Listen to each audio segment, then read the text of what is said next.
Parliamentary updates. The annual 15th National Youth Parliament is set to have its first sitting in October. In preparation, the participants are being trained in all the necessary areas needed to properly perform their roles. For the final stage of preparation, the students had to pick portfolios, patterned after the structure of the current 11th Parliament. At this first sitting, the opposition leader will bring a motion asking the government to establish a Counter Radicalism Youth Policy to identify root causes of any attraction to radicalism and terrorism to young citizens, and to come up with solutions that will dissuade young citizens from becoming involved in those activities. Ms. Donna Monroe of the Point Fortin East Secondary School chose the portfolio of Member for Superior and Opposition Leader. She gave her thoughts on her new role. I am very excited. I do think that this role is a big role to fill and occupy, but I do think that I will do my best to give justice to the role and to the person who currently has it in the Parliament of Trinidad and Tobago. She went on to explain the reason for the motion. I brought up this motion because looking out into the society of Trinidad and Tobago, you could see that there's a rise in crime amongst our youth.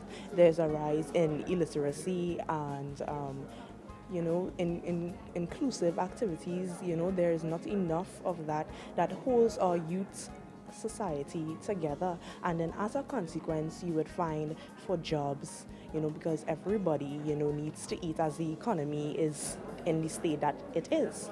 The youths joining terrorism groups and stuff like that, and it reflects negatively on our small twin island nation of Trinidad and Tobago, and I think that this is something that needs to be addressed, and this needs to be brought to the government's attention, and we do in hope that a policy can be established. Sure to be among the first to respond will be Member for Diego Martin Central and Minister of Sport and Youth Affairs, Mr. Josiah Harada of the Youth Training Center. Well, firstly, as the Minister of Sport, I would say it should all start with sports.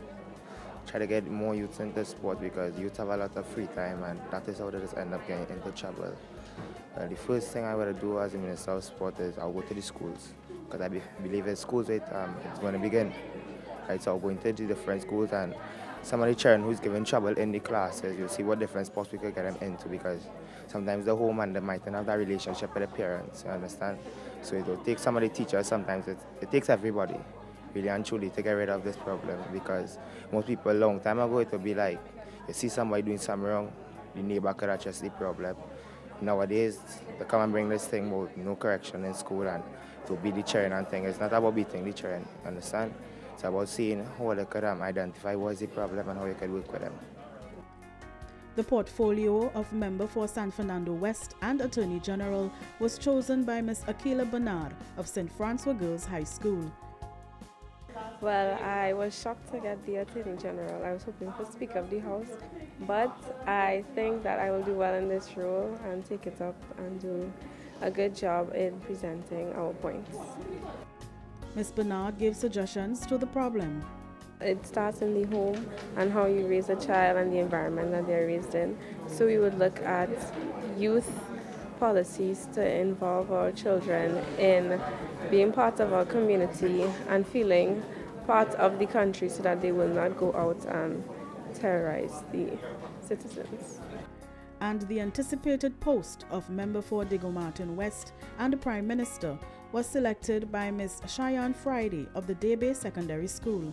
I was nervous in choosing, in selecting and whatnot, and I was really overjoyed, especially when I opened the paper and I had to read it. I was just like shocked as in Prime Minister. It's asking the question if I really got this, and I'm really grateful that I got this position. She gave her thoughts on the motion. Well, really and truly, we have to look at the homes because, first of all, the youth, everything comes within the home. So, we have to look at family and whatnot and where the root cause of all these problems come from and stems from and whatnot. And we have to look at the different various communities in order where, these problems really circulate and, come up with solutions in order to fix the problems and whatnot. The Marshal of the Parliament is responsible for security and the safety of members and the staff, among other things. And this portfolio was chosen by Mr. Brandon Lala of Astor Boys. The reserved Mr. Lala gave his view on participating in the National Youth Parliament. I think it's a good experience, even though it's still a martial, but you still have a experience to know how to do debating and dress and all these things. So I think it's a good experience still. And the person responsible for keeping order in the chamber is the presiding officer, the Speaker of the House. This portfolio was chosen by Ms. Cindy Andrews of Bishop's High School. For one, I'm very excited that I chose to be Speaker of the House. It was something I was looking forward to as participating in the National Youth Parliament debate. So I hope that I'm able to effectively fulfill the role given to me. Ms. Andrews believes her experience as a prefect at her school will go a long way in her performing her duties. I believe that I'll be able to maintain order. I have a lot of experience in leadership roles, so I believe I could command the attention and respect of the entire Parliament for this position. The 15th National Youth Parliament will hold its first sitting on October 30th, 2017. This session was one in a series of training preparations for participants. Stay tuned for more parliamentary updates. For more information, visit our website at www.ttparliament.org and follow us on Facebook, YouTube, Twitter, and Instagram. Parliamentary updates.